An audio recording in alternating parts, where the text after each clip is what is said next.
رب العزت والجلال کی طرف سے اتارے گئے۔ پھر اللہ تعالی نے یہ ہندوستان میں اترنے والے آدم علیہ السلام کی اور جدہ میں اترنے والی ان کی بیوی، ان کی پتنی، ان کی بیگم حضرت حوا، یہ دونوں کی ملاقات ہوئی۔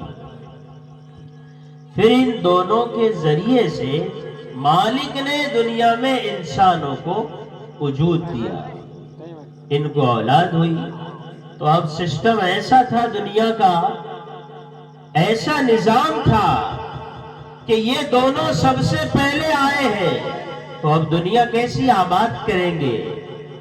تو مثال کے طور پر اس سال جو لڑکا اور لڑکی پیدا ہوئے، اگزامپل کے طور پر 2020 میں جو لڑکا اور لڑکی پیدا ہوئی ہے، اب آئندہ سال جو 2021 میں لڑکا اور لڑکی پیدا ہوں گے، یہ دونوں کا آپس میں نکاح نہیں ہو سکتا جو اس سال ہوئے، لیکن گزشتہ سال کی لڑکی اس سال کے لڑکے کے ساتھ، اس سال کا لڑکا گزشتہ سال کی لڑکی کے ساتھ، اس سال کی لڑکی گزشتہ سال کے لڑکے کے ساتھ نکاح اس کا جائز تھا، تاکہ دنیا آباد ہو۔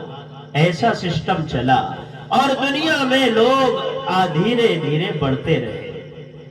لیکن یہ سب سے پہلا انسان جن کا نام آدم تھا، دوسری کتابوں کے اندر ان کا نام مختلف ذکر کیا گیا، لیکن ہر آسمانی کتاب میں، ہر دنیا میں آنے والے سندیش تانے، ہر دنیا میں آنے والے میسنجر نے، ہر دنیا میں آنے والے مالک کی طرف سے بھیجے ہوئے منش اور انسان نے لوگوں سے یہ کہا، اے دنیا کے انسانوں، اس پوری دنیا کا بنانے والا صرف ایک مالک ہے، پوری دنیا کا بنانے والا ایک ہی مالک ہے۔ ہر آنے والا یہ کہتا تھا، لا الہ الا اللہ، اس کائنات کا ایک مالک ہے، ایک خالق ہے، ایک چلانے والا ہے، وہی سارے انسانوں کا مالک ہے۔ اور میں کون ہوں؟ میں اس مالک کی طرف سے بھیجا ہوا پیغام رسا ہوں، پیغمبر ہوں، میسنجر ہوں، سندیشتا ہوں۔ میں تمہیں کیا کہوں گا؟ مالک نے جو باتیں کرنے کا کہا ہے وہ تمہیں کہوں گا، اور جس سے روکا ہے تمہیں اس سے روکوں گا۔ تو تمہیں اس دنیا میں رہ کر تین چیزوں پہ غور کرنا ہے، ایک اپنے بنانے والے مالک پر، ایک میری باتوں پر، اور جو مالک نے مجھے پستک دیا ہے، مالک نے جو مجھے کتاب دیا ہے، اس کتاب کو تمہیں فالو کرنا ہے۔ یہ نبی، پیغام رسا، پیغمبر، میسنجر، سندیش کا یہ لوگوں کو بتاتے رہے۔ یہ سلسلہ دنیا میں چلتا رہا، ساری دنیا کے انسان ایک ہی ماں باپ کی اولاد ہوئے۔ ارے ہوئے نہیں ہوئے، یہ تو آگے چل کے ہوا۔ یہ شیخ ہے، یہ سید ہے، یہ خان ہے، یہ پٹھان ہے، یہ شاہ ہے، یہ سب کچھ ہے، اور یہ سب کچھ اس لیے ہے تاکہ تم اپنے ایک دوسرے کو پہچان سکو۔ اب ساری دنیا کے انسانوں کے ساتھ ایک ساتھ تو بھلائی نہیں کر سکتے، اس لیے رشتہ داریوں کو پہچاننے کے لیے یہ دنیا میں سسٹم بنا ہے۔ تو دنیا میں جتنے انسان ہیں، صرف مسلمان نہیں، صرف عیسائی نہیں، صرف یہودی نہیں، بلکہ جتنے انسان ہیں وہ سارے کے سارے انسان ایک ہی ماں باپ کی اولاد ہے۔ اب دنیا میں انسانوں کو گائیڈ کرنے کے لیے، انسانوں کو بتانے کے لیے بہت سارے مالک کی طرف سے پیغمبر آئے، اور سب نے یہی کہا، اے انسانوں، اپنے بنانے والے مالک کو پہچانو۔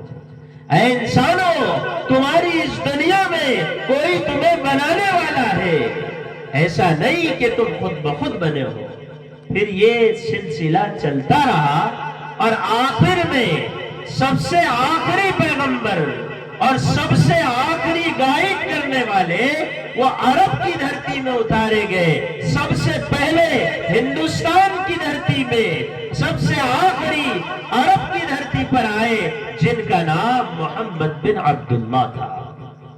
ان کو مالک نے کتاب دی تھی، وہ کتاب کا نام قرآن ہے، اور یہ جو کتاب ہے یہ کتاب نہ مسلمانوں کی ہے نہ کسی خاص لوگوں کی ہے۔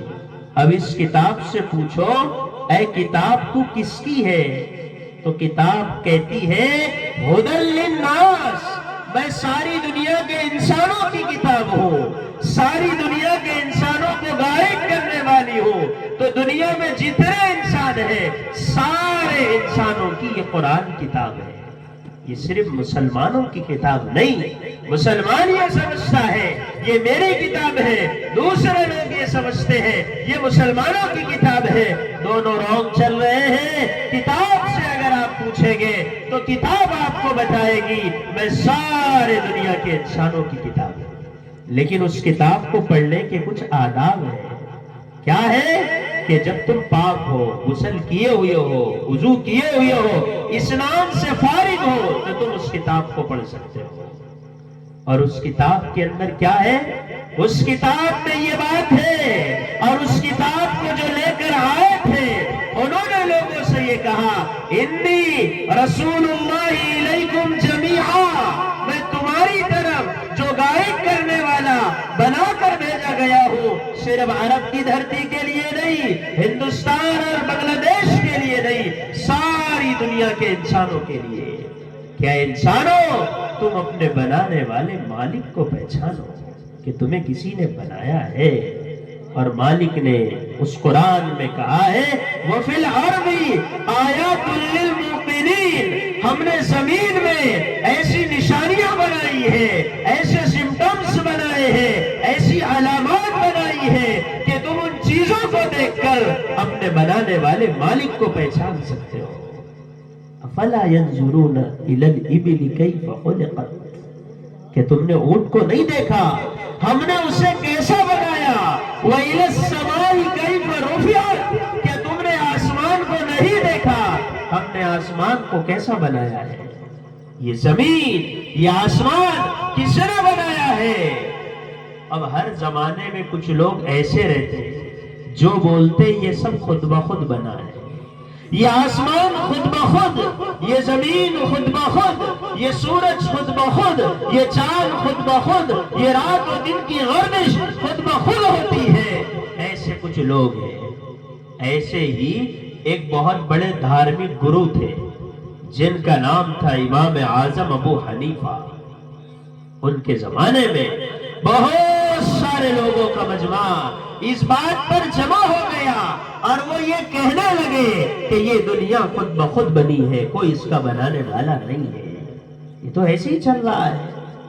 تو ایک بہت بڑا مجمع جمع ہوا ایک پروگرام میں، ان کو انوائٹ کیا گیا، ان کو دعوت دی گئی کہ تمہیں اس میں آنا ہے اتنے بجے۔